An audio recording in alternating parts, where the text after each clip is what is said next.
Full and uncut versions available on Patreon. Check in the description below.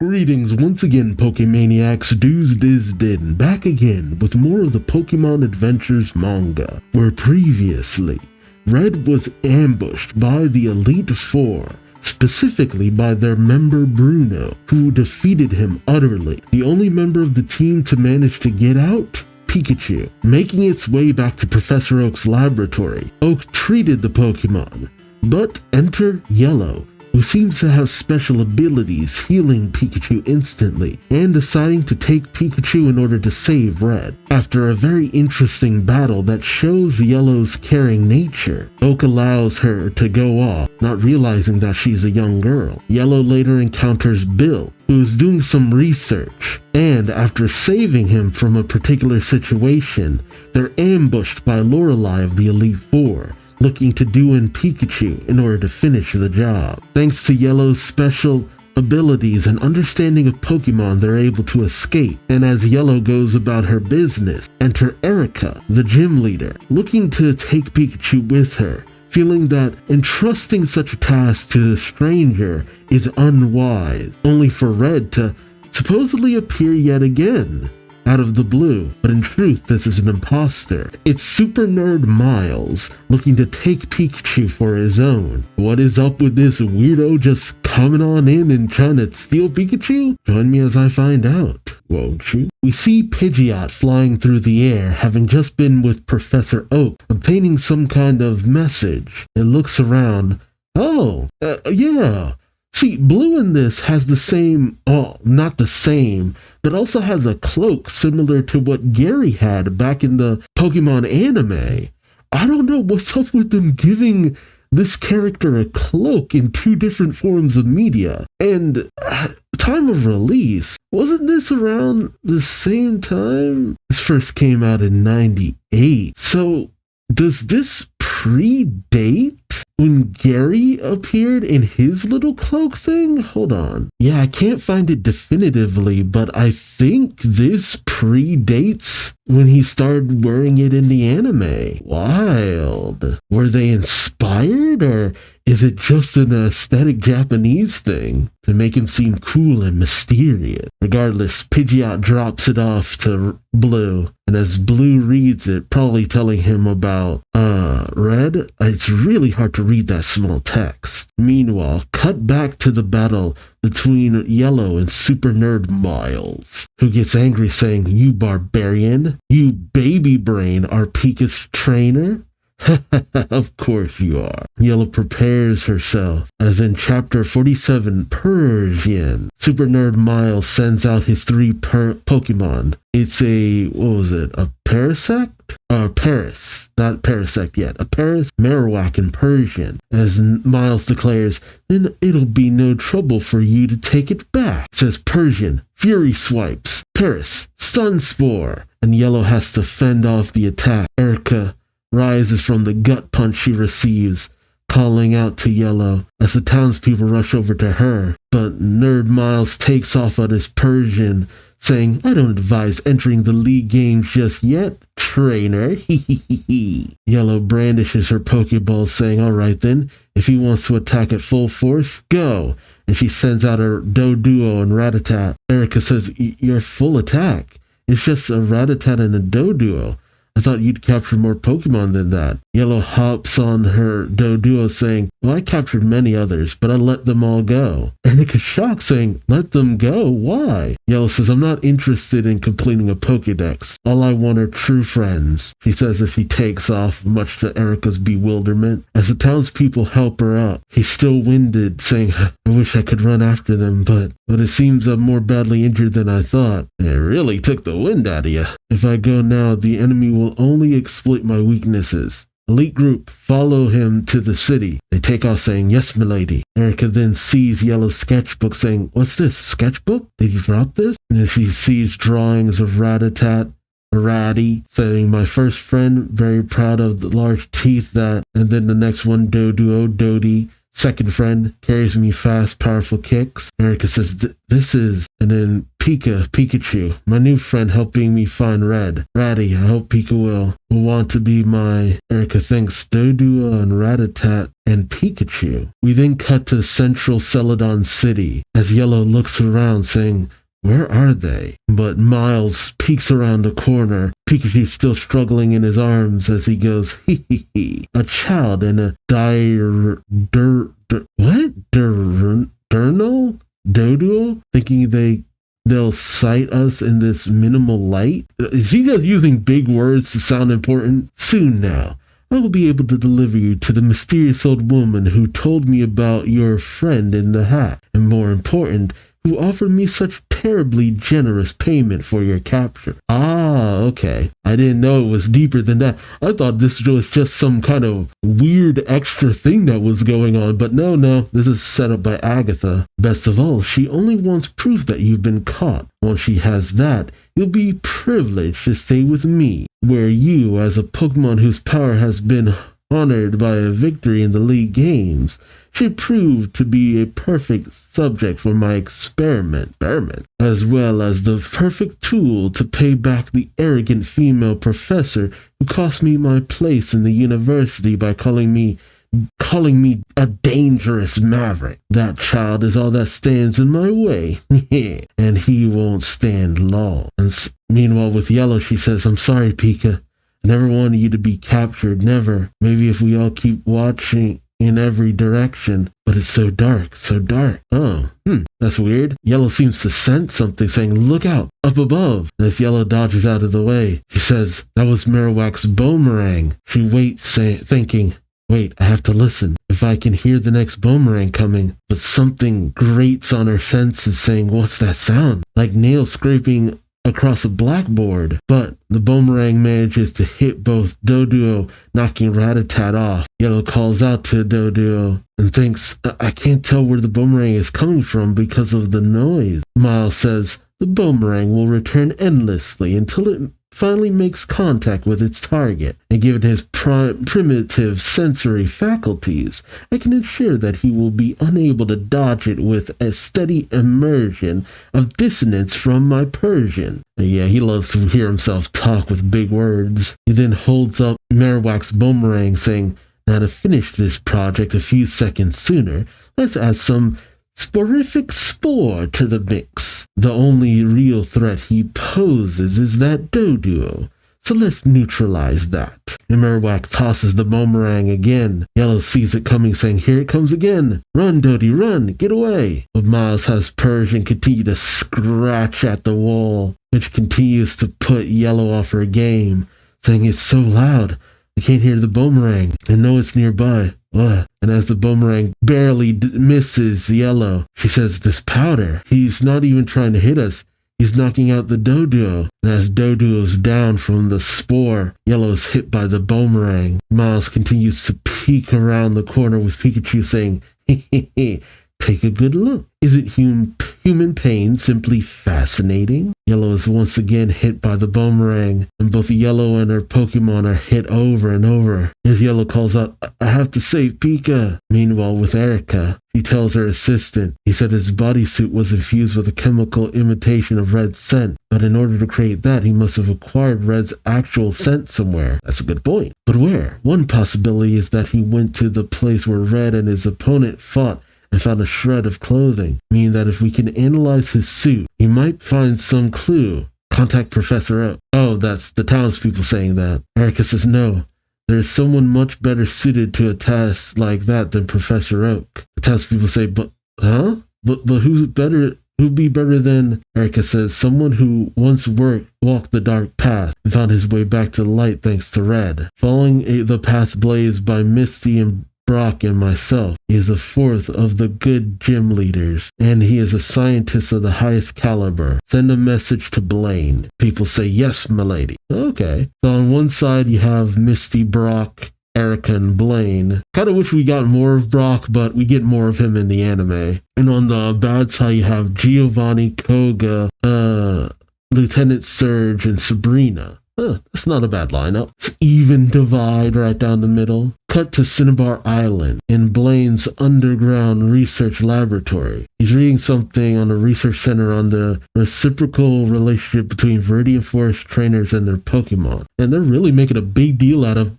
trainers in the Viridian Forest and Pallet Town and stuff like that. Like the Kanto region, something special. Blaine's at his desk saying, not much help either. Rapidash, would you fetch that journal over there? Oh, and that disc. He puts the floppy disk in his computer, which brings up information on Pikachu. As he looks at it, we see Mewtwo is now back in his pod. Surprised he was able to get Mewtwo to go back. Blaine says, yes, then that means suddenly there's a ring at his Ponyta phone.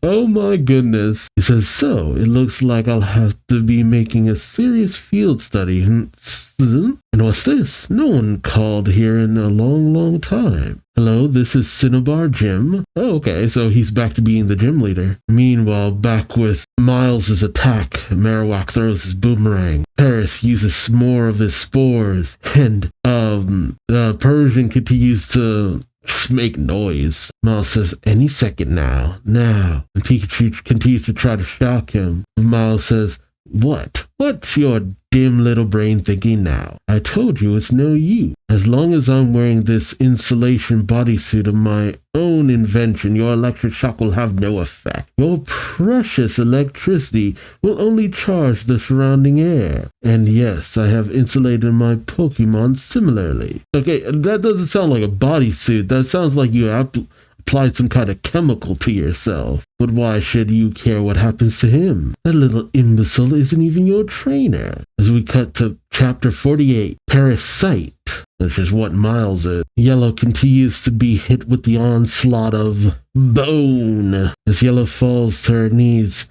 she calls out, Dodie, Ratty. As Miles continues to watch, he says, this is the life. Hiding in safety and attacking unseen.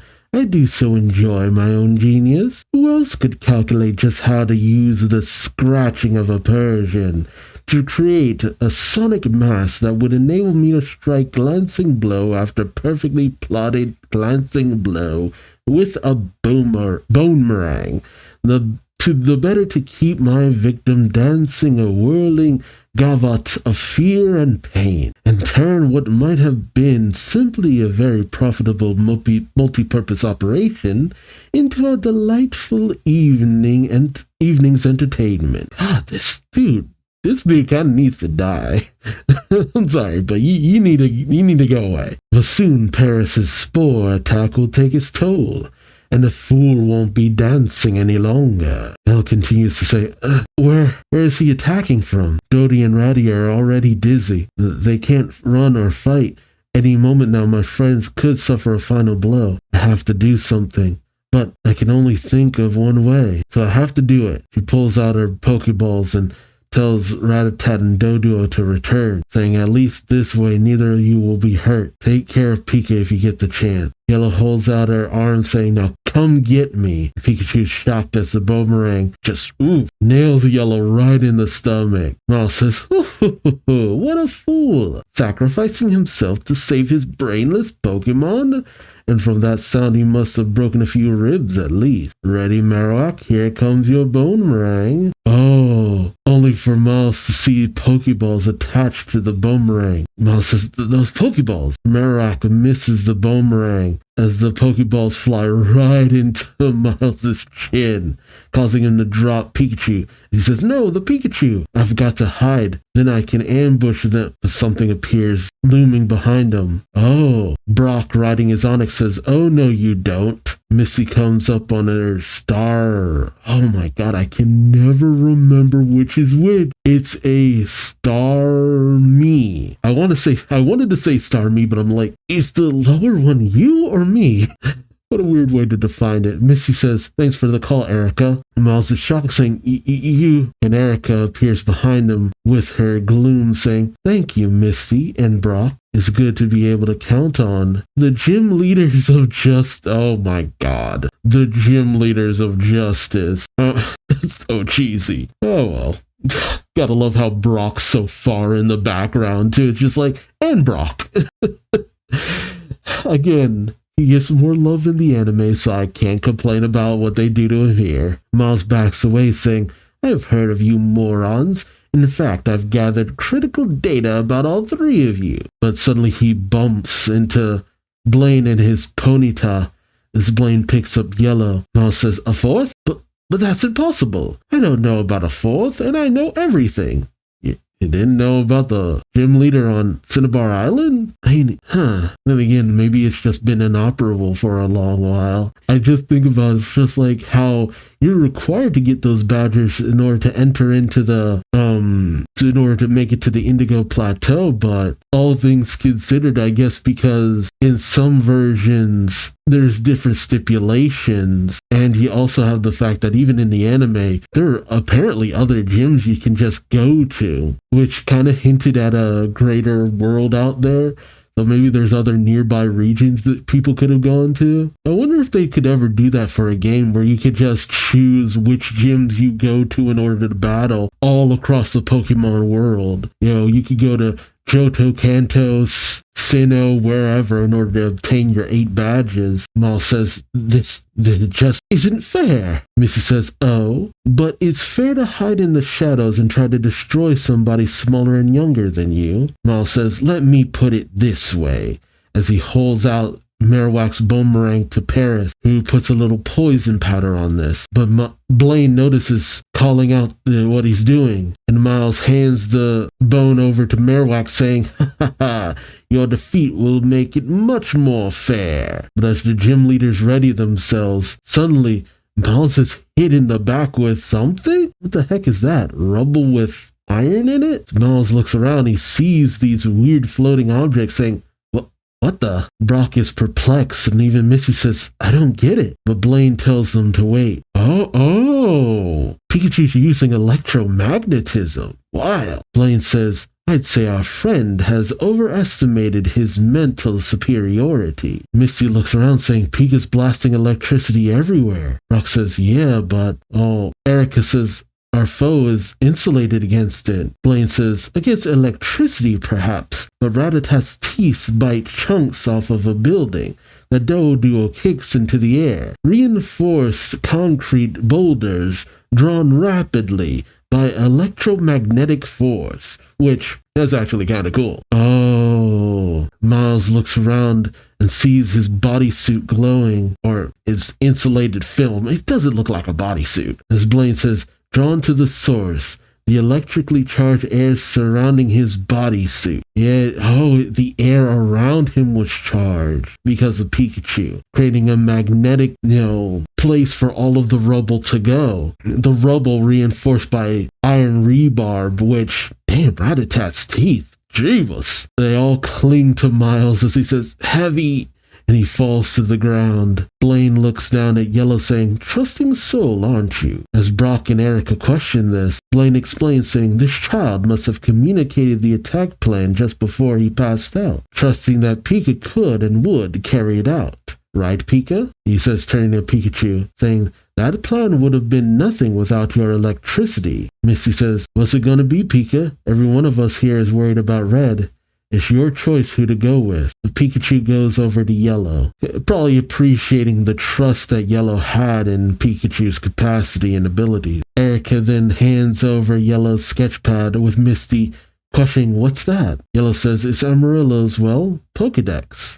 Seeing the various drawings of the Pokemon. That's actually kind of cute that it would be a sketch pad kind of like Pokédex. Shoot, that reminds me of the Celebi movie actually, where you see the young boy who, I won't explain who the young boy is, but he's from the past and he's sketching Pokemon. I think that's what he was doing. If I'm wrong, correct me on that, but I'm pretty sure he was sketching out the Pokemon that he came across. Missy says, at first I thought it was nuts. Some unknown kid going off to find Red. Erica says, not so nuts, evidently. Brock then adds, I'm starting to get why Professor Oak sent him along with his blessings. With Blaine adding, his connection with Pika is different from Red's. Different from what any of us know. He then turns to Misty saying, and you would be Misty, right? Today is our first real meeting, isn't it? I want to apologize for what I did.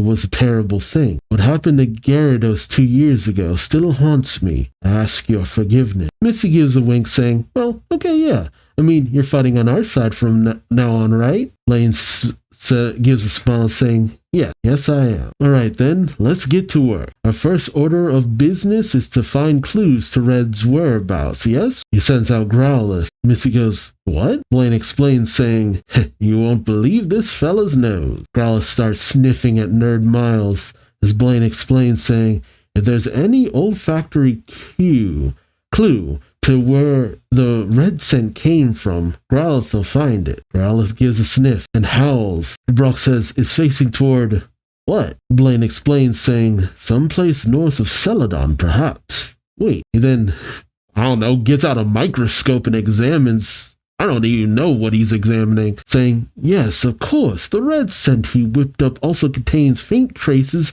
of moonbeam, which, moonbeam? What? Moonbeam? Like beams from the moon? That's not how that works. I mean, explain it as anything else but moonbeam. Moonbeams are found only in objects that have been in contact with moon rocks. Combined with the direction Growlithe chose, okay, trace amounts of like moon residual or something like that, you know, some kind of moon mineral or something, like moonbeam, like that, I don't know, maybe there's some science to that I'm not understanding, but that threw me off. I'm like, wait, beams? Beams are rays. You can't see that with the naked eye. As far as even with a microscope, you shouldn't be able to see that. You'd be able to see some kind of mineral deposit or something like that. Trace amounts of it, yeah. And we can conclude that the so-called super nerd found Red's clothing to the north in a place where it's said that long ago a rock from the moon fell. Mount Moon. Which, I feel like there was a long explanation to something that should have just been like, there's trace amounts of moon rock on his body. The only place that would have that in this area would be Mount Moon. There you go. I feel like you gave a longer explanation than needed. I know I'm getting hung up on that, but that just really threw me. Suddenly, Super Nerd Miles' body starts to float, with the gym leaders noticing in their shock. I love this line. His blade calls out, the nerd! What's happening to him? The nerd!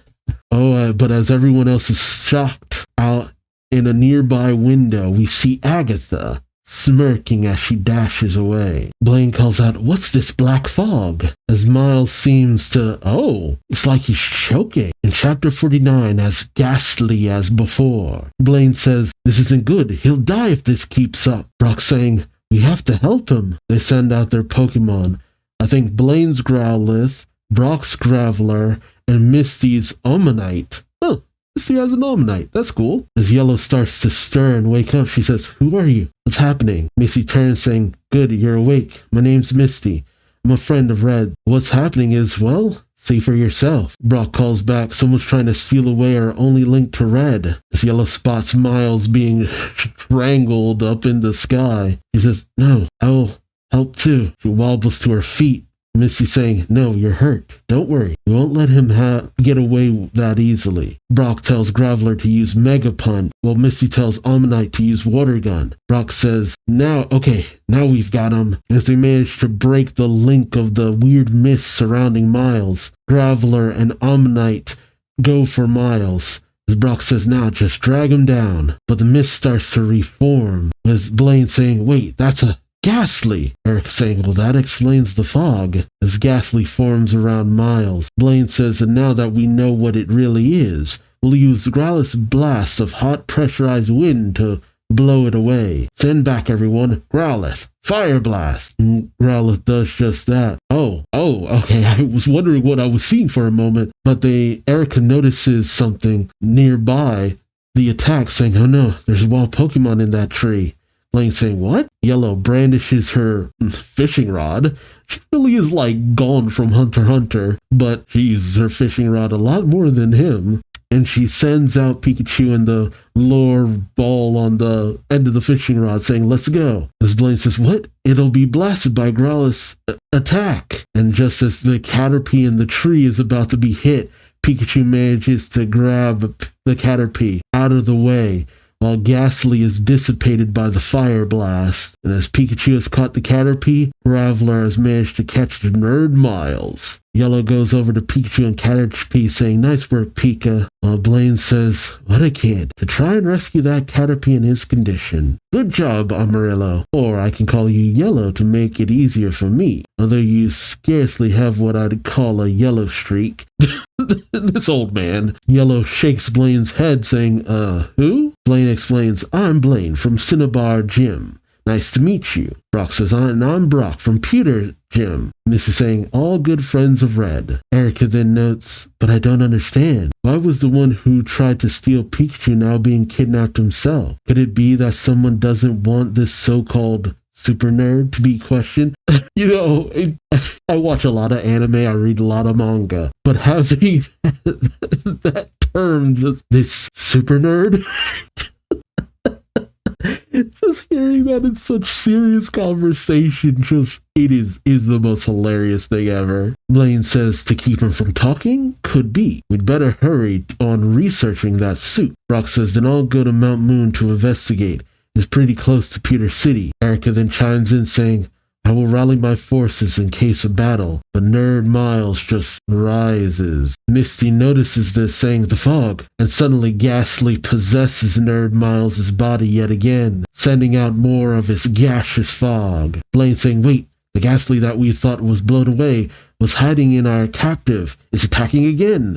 Brock saying, "No, it's spreading too fast." A voice calls out, "Is a Pokemon in a mist attack the core?" And suddenly, Ghastly is hit by something and falls to the ground. Brock looks up to a nearby building saying, "Who the?" And Blue saying, "Rather than trying to blow away or slice through the fog, it's best to attack the source of power. You'll head off any second attack." Brock calls out, "Blue!" And as Blue lands with his Charizard, Erica says, "Thank you, Blue. You saved us. But why are you here?" Blue says, "You're talking about whoever might be behind your opponent. Most likely it would be Agatha, the ghost Pokemon wielding trainer of the Elite Four." Yellow thinks, "The Elite Four?" Missy asks, "Those trainers who have surpassed even the gym leaders?" But Blue, why do you think? Blue adds, "The attack strategy of that Ghastly was precisely the same as the one I fought before." "Oh, he fought Agatha? Interesting." Brock says, "Don't tell us." And Blaine finishes saying, "You fought one of the Elite Four?" Blue says, "Purely by accident, though. It was at the abandoned power plant. I'd heard about Red's disappearance in a letter from my grandfather. At the time, the identity of the enemy was still a mystery, but that Ghastly clinches it. The Elite Four, Agatha in particular, seem to have a personal vendetta against my grandfather. That's why, ever since that battle, I've stopped keeping in touch with my grandfather. Electronically. Security purposes." Everyone present gulps. Which, the rivalry between Agatha and Professor Oak was noted in mostly in the game. I always remember that. It's brought up, but I didn't think it would go this deep for a plot line. But hey, take any loose thread, Brock says, "If the Elite Four is behind all this, that explains a lot of things. But why go to all this trouble?" Erica notes, "A letter of challenge, apparently ambushing Red, using his scent to capture Pika." Misty also adds, "Now trying to silence the one link to Red that we've got?" Blue then notes, "Just remember, the Elite Four never show any mercy." He glances at Yellow saying, "It's good to protect Pokemon, but if you allow the enemy to get to you because of that extra kindness, you're finished." What a Blue thing to say. Just like that Ghastly just now. I'd have blown it away, core and all, if not for the interference of your fishing rod. You have to learn that there's a difference between kindness and weakness." Misty chimes in saying, "Hold on, Blue. Are you saying that this kid was wrong to protect a Pokemon?" Yellow and Blue exchange very uncomfortable glances. Blue turns away, saying, "I'm not judging anyone, but if it were Red, he'd have found some way to defeat the enemy completely while still saving the Caterpie." Oh, dang. I mean, he's not wrong. Red always does he does have a habit of finding a way out of very interesting situations, but that came from a lot of trial and error, though. Red wasn't always the best. Blue says if you want to save him, that's the level of skill and strategy you'll need. Essentially saying, you want to do this, you better start learning fast, kid. You plan on facing the Elite Four, I'd recommend you train yourself hard. He hops on his Charizard, but Yellow calls out, wait, take me with you. To save Red, I will learn whatever I have to. Blue says, have it your way. Yellow says, thank you. Brock calls out to Yellow, saying, this is my Graveler. You can take it along. And Missy says, and this is my Omnanite. This will be safer than traveling with just 3 Pokemon at your side. As they hand off their Pokemon, Yellow says, thank you so much, Misty and Brock. I was kind of wondering about that. It's just like, they have Pokemon I've never seen before, and they're being handed over to Yellow. The exchanging of Pokemon in this series is actually very fascinating to me because it happens so much. Yellow takes off with Red on his Charizard, which, I've been forgetting to do this. You saw both Charizard. There we go. Favorite Pokemon. Yeah, my Charboy. Which is funny because I love the color blue. I normally choose the water Pokemon, but I gotta admit, Charizard, it's just cool. I would put up Mewtwo, but he's not really featured in this. And as Charizard takes off, Caterpie watches from the nearby grass, as everyone else does as well. Alright, we pick up with narration saying, I guess it's Blue saying, so we call you Yellow, eh? Well, if you truly want to fight the Elite Four and save Red, I'll tell you about the battle I fought with one of them. By the same time, Red was battling Giovanni in the Viridian Forest. I was on my way to Indigo Plateau by sea near the eastern Kanto shore, and I would soon find myself facing the most formidable opponent I've ever known. It was 2 years ago. We see Blue, coolly riding on his Psyduck, or Golduck, I should say. I always find that weird that one's a gold duck called Psyduck and the other's a psychic duck called Golduck. In chapter 50, Lapras lazily, Blue says it was 2 years ago. We pick up 2 years ago with Blue surfing waves on his Golduck. So cool. He spots something underneath the water. He thinks a wild Pokemon. And suddenly a Lapras breaches the water going for him, which, dang, not used to Lapras being savage. Lapras uses, Hydro Pump? The Blue manages to dodge. He says, Golduck, Tail Whip. Now lowers his defense level. As Lapras is smacked in the face by that tail, he says, ha, take that. Suddenly, there's some kind of weird mist coming around where Blue and the Lapras are fighting. Blue says it made a barrier out of specks of ice. A mist attack. The Blue pauses and waits, thinking camouflaged itself too. Closes his eyes and waits for the Lapras who comes up behind him. But as Lapras uses a Hydro Pump, Blue disappears from view. The Lapras is mystified, looking around, and Blue calls out behind it, over here. He's up on a jet stream of water. Really, which shocks the Lapras as Blue says, this is another way to use the Hydro Pump to show off for freaking Lapras? Oh my gosh. Blue, you're too much. Saying, and there's one way through your mist barrier, Lapras. Lapras gets pissed, but Golduck, while still using the Hydro Pump to propel Blue in the air, has Golduck use underwater Hyper Beam, there we go, which blasts the Lapras, downing it. Blue sends out a Pokeball saying, try this, and manages to capture the Lapras. Nice. As Golduck drops Blue off on the nearby shore, he says, Lapras, huh?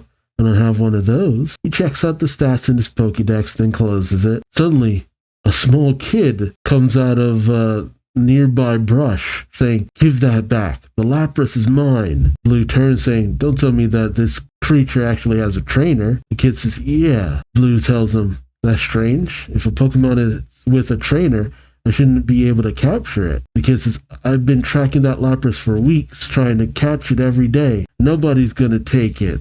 Blue walks off with his Golduck saying, and that kind of trainer. Well, son, I'm afraid this Lapras is mine. The kid goes for Blue, grabbing onto his shirt saying, please, let me have that Lapras, please. Blue's kind of taken off guard by this, and even goes so far as to kneel down and say, look, you want to be a trainer, first you have to train yourself. You catch one when you can. The kid says, I can't wait that long. I can't wait till I'm trained. Blue kind of questions this for a little bit. We then cut to a nearby Pokemon Center, where Blue's talking with Professor Oak, saying, as Oak says, yes, Blue, that rumor has come to my attention too. Blue says, and what this boy is saying is, Oak says, exactly. Recent rumors have been circulating that suspicious-looking shadows float out of the old power plant. Wait, the power plant where, Zapdos was? Or is it another place? And the young boy says, and my haunter disappeared into the power plant like it was sucked in. That's why I need a really strong Pokemon to go in and save it. Ooh, kid has a haunter? That's awesome. Blue thinks, power plant, haunter. Oak says, how about it, Blue? If you think of this as training for the Pokemon League tournament, it's not bad timing. Why don't you listen to that little boy and help him out a bit? Blue thinks, I don't think I'd have any reason to go there since Zapdos isn't there anymore, but yep, same place, thought so. Blue says, I'll contact you again. Later, Grandpa. And he hangs up. As Blue makes his way out, the kid follows behind joyously saying, Ray, you're going? You're going to get back my haunter? Can't believe how lucky I am. The guy I happen to meet is Professor Oak's grandson and a powerful trainer trying to complete a Pokédex. Oh, I'm sorry. All the words were overlapping for a second there. Blue kind of shrugs this off, saying, get this straight.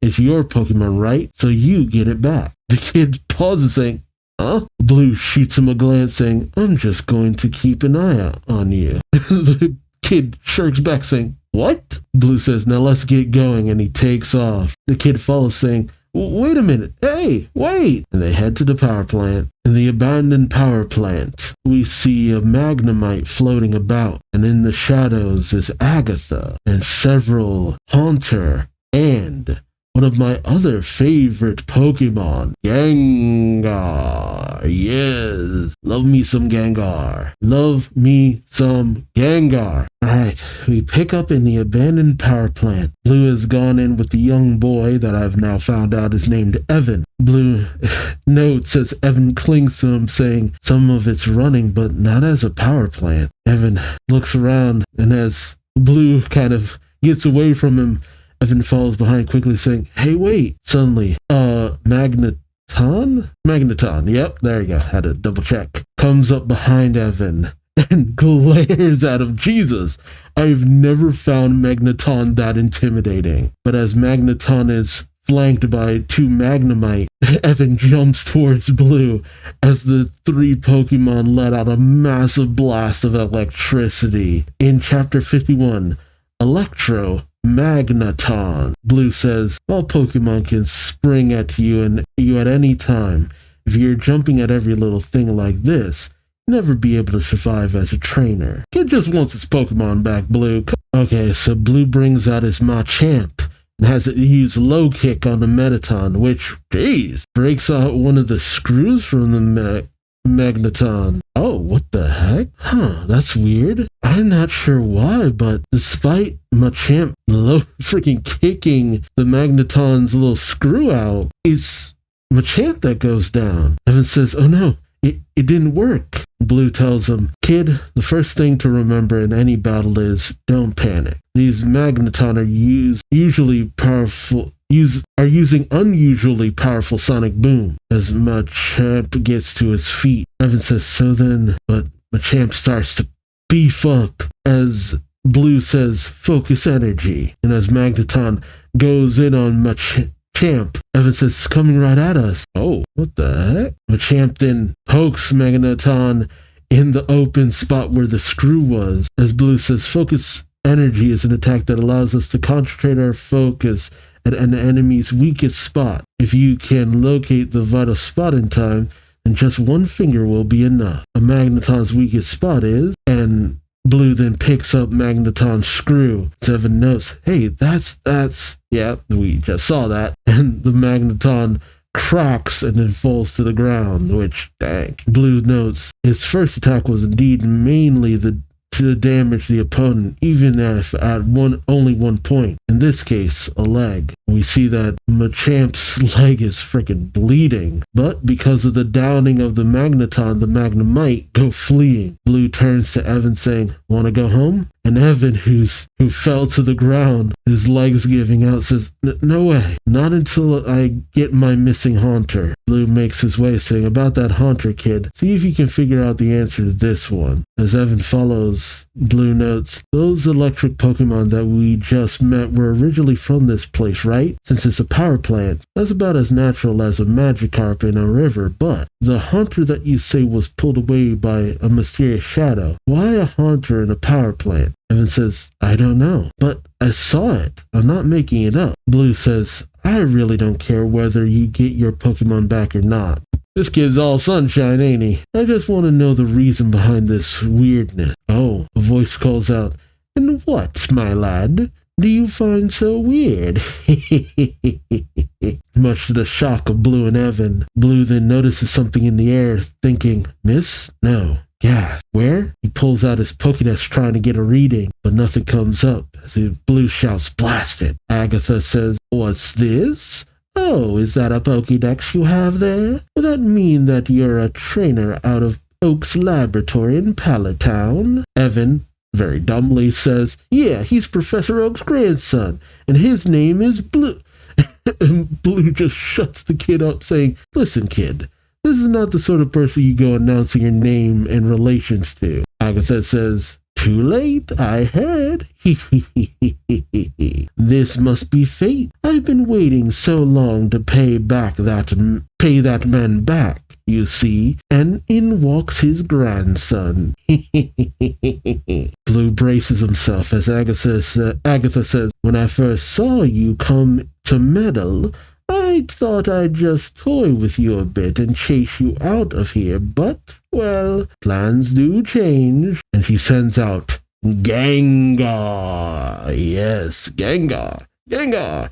My little Gengar right here. Like, not that I don't love you, Charizard, but Gengar. How about a Gengar in these trying times? Gengar uses Nightshade on specifically Evan, and Evan is hit by the deadly Nightshade. But Blue brings out his Golduck and has it use Hydro Pump, putting up a wall of water? Yeah, Evan says, "A wall of water? Hydro Pump?" Blue tells him, "Stay low, kid," as he goes in for the attack. But Agatha, who seems to be communicating through the Gengar, says, "You don't have time to worry about others. Gengar, hypnosis." And Blue is hit. He wobbles and is then lifted up by a weird mist. He drops his Pokédex, and Evan calls out to him as he watches on in horror. Meanwhile, Blue is taken to a memory as he oversees an older man teaching a sniffling kid, saying, Blue thinks, "What is this? My old master?" And that must be a younger... Wait, was his old master Bruno or something? It must be a younger me. Is this a dream? No. It's a memory of when I left Palatown for my training. And Blue and Gary are just two different creatures until a certain point. I mean, Blue is a lot more hardcore than Gary was, but Gary becomes a little bit more, a little bit more centered as he goes along. Oh, is he frozen in a block of ice? What the heck is going on here? Some kind of ice coffin? Agatha says, "Lovely to see it again, eh?" "Do you know the Dream Eater attack Gengar's using? It absorbs energy from its sleeping enemy. It's easier to harvest energy from both humans and Pokemon when they're unconscious, you know." Evan says, "This is all my fault. I told her that he was Professor Oak's grandson, and because he protected me when I couldn't dodge the attack, he's been captured. What am I going to do?" And Agatha laughs.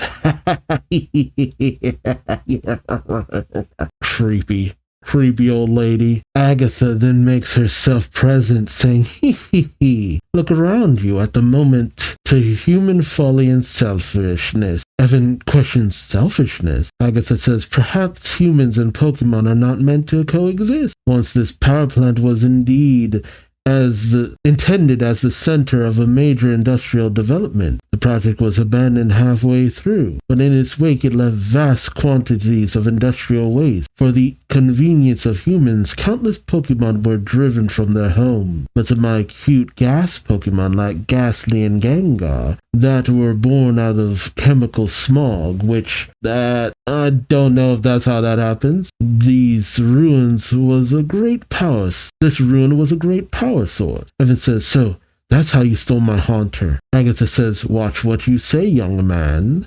Ghost type Pokemon come here from all around, just to be near this industrial smog. In chapter 52, Growing Out of Gengar, Agatha tells the young boy, people may accuse me of many things, but stealing is not a fault of Agatha of the Elite Four. As Blue continues to be attacked by Dream Eater, Agatha watches saying, hehehe, seems like he's having a pleasant dream. The black smog's coffin of death is impossible to break through from inside. Now Gengar, suck his energy dry. Suck, suck, suck. Dream Eater. Is that Bruno? Nah, maybe. I don't know. We cut to the dream of the young Blue being hit hard and falling to the ground. He says, shoot, if I could just use my Pokemon, this'd be easy. He calls out, Master, please let me use my Pokemon. This is Pokemon training. Why do the trainers themselves have to strengthen their own bodies? His master says, do you not understand? Blue questions this as his master says, Blue, the Pokemon battle is one in which trainers suffer no injury at all. Only the Pokemon truly battle. The trainers merely give orders. This is the reason trainers must train themselves. For only when the trainers have felt the attacks and sharpened their own strengths can their hearts and those of their Pokemon truly merge. Which, I mean, that's not bad. We see that plenty of times in the anime sometimes. The deeper Ash's bond grew with his Pokemon to the point where he was pretty much feeling what they were going through, the better Ash became. Especially when it came to his friggin' Lucario and his Greninja and his Pikachu. Like, the better the bonds, the better abilities. That's how you get like Gigantamax and Z-moves and Mega Evolutions and all that good stuff. Or terrestrialization. Blue thinks, hearts? His master says, come, grab the sword, Blue. Hone your strength, and if you must master for yourself the skills needed to bring down a foe. Come, grab the sword, Blue. Blue. Well, Blue suddenly wakes up and peers out from the weird coffin he's imprisoned in, peeking down at the Gengar, as Blue thinks, what? This whole time I've been lost in a memory. It's the Dream Eater attack. It steals its opponent's energy, puts him to sleep, and dragging him into a dream. If it gets me into another dream, I've got no chance of winning. I've got to get out of here somehow. Agatha watches on, saying, that grandson of Oak's, what's his name? Blue? He must be down to his last gasp. Just your bad luck to have come with him. Say your prayers, boy. I guess she attacks Evan too somehow, and as Evan struggles to his feet, he notices Blue's Pokédex that reads, easy kid, it's me, Blue. Now don't let your enemy catch on that you're seeing me on the screen. Oh, that's a weird shot. Golduck is getting psychic readings from Blue and sending it into the Pokédex so he and Evan can communicate. And not the first time we've seen that trick. Blue says, my Golduck's reading your mind right now and psychically transferring it to the Pokédex. Now you've got to do as I say. You see the pile of Pokéballs behind the old woman, right? Those balls probably contain all the gas Pokemon she's collected. Your Haunter should be in there too. Go to where they are and use your Haunter to strike a blow to Gengar. Evan says, what? Blue tells him, it can be the weakest of attacks if Gengar isn't expecting it. Then it'll loosen its hold on the Dream Eater for just a moment. Now go. Evan says, I can't. I'm scared. Blue tells him, the enemy has its guard down. Now's the time. Hurry. Evan, psychically tells him, I can't. It's too scary. Isn't there a Pokemon that Blue tells him, look kid, you want to be a Pokemon trainer. You have to accept that there are times when the trainer himself has to have the courage to go into action. That Haunter you caught is probably waiting, expecting you to come rescue it. And that is why you're here, isn't it? Not bad. It's not a great idea to put a small child in danger, but oh, whatever. That's what the series is all about. Evan thinks a good trainer has to have the courage. Agatha comes up behind him saying, "Any final words to say? I don't know what you were talking about, but surely you didn't think I'd miss your trick with the Pokédex. Now I'll finish you off in the comfort of your dreams. Go to sleep, little one." Gengar, confuse Ray. And as Blue cries out from the attack, Evan thinks, oh no, this is all my fault. Gotta go. And he rushes Agatha. Agatha says, getting desperate, she brings out Golbat and Arbok, with Arbok knocking Evan into the pile of Pokeballs. Evan takes a moment to search through all of the balls, saying, I've got to save them, my Haunter and Blue. And he pulls out his Haunter saying, found it. Haunter, get that Gengar. Well, Agatha says, what do you imagine a puny attack like that will accomplish? Gengar, counterattack. And the Gengar and Haunter clash in the air. Haunter obviously not being able to quite match up. I'll be honest, I like Haunter a little bit better than Gengar, but I do like Gengar. Agatha says, use your full power to annihilate it. And as Evan calls out to Haunter desperately, Agatha says, how long do you suppose he'll last? Only for, Blue to break through the barrier with yet another of my favorite Pokemon, Scyther. Agatha says, what? The Dream Eater's been weakened? Not that your Psyker's physical attacks will do any good against a formless ghost Pokemon. She brandishes both her Gengar and the Ghastly, saying, you can't miss with a sword. As Blue and his Scyther fall, he thinks, even if you're unable to slice through it now. He remembers his master's words, saying, even if you're unable to slice through it now, Blue, remember this. When your mind and body mature, and your soul is able to grasp the essence of the enemy, then your Pokemon will be able to understand your will, and your Scyther will be able to slice through an enemy without form. We getting metaphysical with it.